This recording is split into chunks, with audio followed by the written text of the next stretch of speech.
நாங்க தீய சக்தியும் இல்லை, தூய சக்தி இதை பற்றியெல்லாம் கவலைப்பட மாட்டோம்.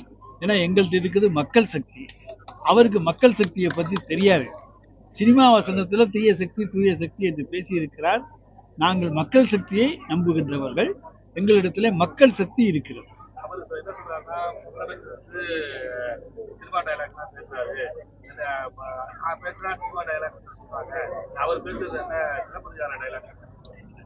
அவருக்கு சிலப்பதிகாரமும் தெரியாது, ஒன்றும் தெரியாது. எழுதி கொடுத்ததை வாசிக்க மட்டும்தான் அவருக்கு தெரியும். யார் எழுதி கொடுத்தாங்களோ அவங்கள்ட்ட இந்த கேள்விகளை நாம் கேட்போம். அவர் வந்து பேசும்போது திமுக கடுமையான காரியம் பேசினாரு. களத்துல அதிமுக இல்லவே இல்லை, அதெல்லாம் அவர் பேச மாட்டேங்கிறாரு. தமிழகத்தை பொறுத்தவரைக்கும் திராவிட கலாச்சாரம் தான் ஆரம்பத்தில் விஜய் வந்து திராவிட மற்றும் அந்த திராவிட கலாச்சாரம் வந்து தமிழ்நாட்டிற்கு அகலக்கூடிய வாய்ப்பு அவரால் திராவிட மாடல் ஆட்சியையோ திராவிட கலாச்சாரத்தையோ தமிழ்நாட்டிலிருந்து பிரிக்க முடியாது.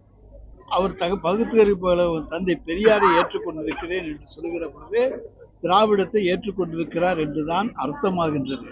ஆனால் அதை வேணா இன்றைக்கு மறைமுகமாக பாரதிய ஜனதாவினுடைய சீட்டியமாக இருக்கிற காரணத்தால அவர் மறைக்கலாம். ஆனால் ஒன்று மட்டும் உண்மை, அவரை பொறுத்த வரைக்கும் அவர் எந்த காலத்திலும் அவர் நினைப்பது நடக்காது.